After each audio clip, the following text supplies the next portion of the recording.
बिस्मिल्लाहिर्रहमानिर्रहीम। अस्सलाम वालेकुम। सांगड़ में एक ऊँटनी पर होने वाले जुल्म और बर्बरियत के विजुअल्स और तस्वीर यकीनन आपकी नज़र से गुजरी होंगी। ये 7-8 महीने की ऊँटनी थी जो गलती से एक वडेरे के खेत में चली गई थी और वडेरे की शान में ये गुस्ताखी हो गई थी, इसलिए उस ऊँटनी पर जुल्म किया गया, उसे मारपीट का निशाना बनाया गया और अल्टीमेटली उसकी टांग काट दी गई। तो ये विजुअल्स, ये तस्वीरें जब पाकिस्तान भर में वायरल हुई तो लोगों ने इस पर दुख का इजहार किया, अफसोस का इजहार किया।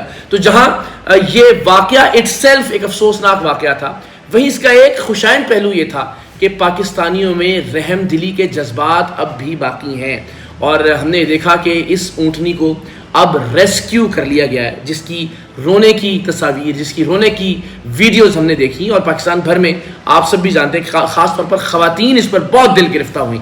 लेकिन खुशाइन बात यह है कि पाकिस्तान में ऐसे इदारे भी मौजूद हैं जो कि जानवरों की भलाई के लिए भी काम कर रहे हैं। तो अल्हम्दुलिल्लाह, जहां इंसानों की भलाई के लिए बहुत सारे इदारे सरगर्म अमल हैं, वहीं ये जानकर खुशी हुई कि पाकिस्तान में जानवरों की फलाह के लिए भी बहुत सारे लोग, बहुत सारे अफराद, बहुत सारे इदारे काम कर रहे हैं। तो CDRS की जानिब से इस ऊँटनी को, जिसका नाम उन्होंने अब कैमी बताया है, उसे रेस्क्यू कर लिया गया है। जिस मालिक के पास ये ऊँटनी थी, जिसकी वो आपने देखा होगा कि तस्वीर भी वायरल हुई जिसमें उसने उस ऊँटनी की टांग को पकड़ रखा था, लेकिन उसने किसी भी तरह की FIR करवाने से इनकार कर दिया है उस वडेरे के खौफ से।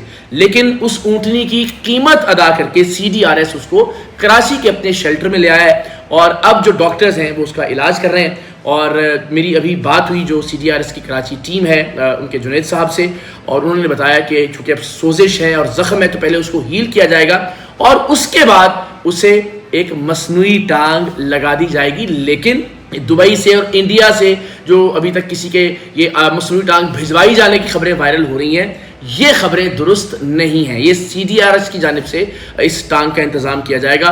तो मैंने उनसे दरख्वास्त की कि आप प्लीज़ मुझे कंसीडर कीजिए कि इस टांग की जो भी कॉस्ट होगी वो अगर आप मेरे ज़िम्मे लगा दें तो मैं समझूंगा कि चलिए मैंने भी अपना रोल प्ले किया है। जहां हम इंसानों के लिए बहुत कुछ कर रहे होते हैं, वहाँ क्यों नहीं अल्लाह की ये मखलूक, और एक ऐसे मौके पर कि जहाँ पाकिस्तान भर में बच्चों की, ख़वातीन की, लोगों की जानवरों से उनसियत और मोहब्बत अपने उरूज पर होती है, इसलिए कि सब अपने अपने घरों में कुर्बानी के लिए जानवर लाए होते हैं। तो एक कनेक्शन और एक एफिलिएशन जानवरों से महसूस हो रही होती है। ऐसे मौके पर एक ऊँट के साथ होने वाली इस बर्बरियत ने पूरे पाकिस्तान को झंझोड़ कर रख दिया, पूरे पाकिस्तान को हिला दिया। तो मैंने उनसे दरख्वास्त की, चूँकि अभी तक कोई एस्टिमेट नहीं लगाया जा सका कि ओवरऑल क्या कॉस्ट आएगी इस मसनूई टांग को लगाने की, लेकिन मैंने उनसे बहरहाल ये दरख्वास्त की है कि आप प्लीज़ इसकी जो कॉस्ट होगी वो इंडिविजुअली, इनफरादी तौर पर मेरे ज़िम्मे लगा दीजिएगा। मुझे खुशी होगी कि अगर मैं उस मासूम जानवर के लिए कुछ कर सकूं और वो चलने के काबिल हो सके ठीक से।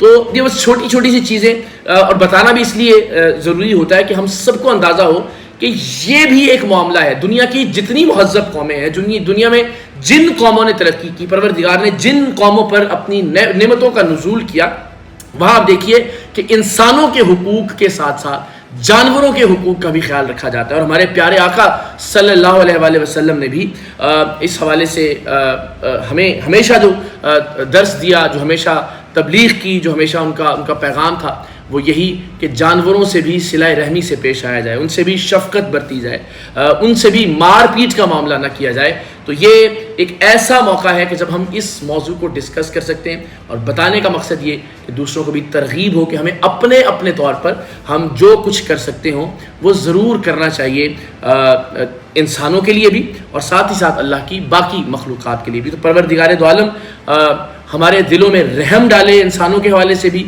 और जानवरों के हवाले से भी। और वो बदबख्त कि जिसने ये किया है, मैं अब ज़ाती तौर पर ये कोशिश करूँगा कि अगर ऊँटनी का मालिक कार्रवाई नहीं भी करवाना चाह रहा तो भी रियासत आगे बढ़े, हुकूमत आगे बढ़े, और हुकूमत सिंध ज़ाहिर इस हवाले से काफ़ी कंसर्न्ड भी है। हम भी कोशिश करेंगे कि अपने प्लेटफॉर्म से आवाज़ उठाएँ और उस शख्स को उसके कानूनी अंजाम तक पहुँचाएँ इंशाअल्लाह।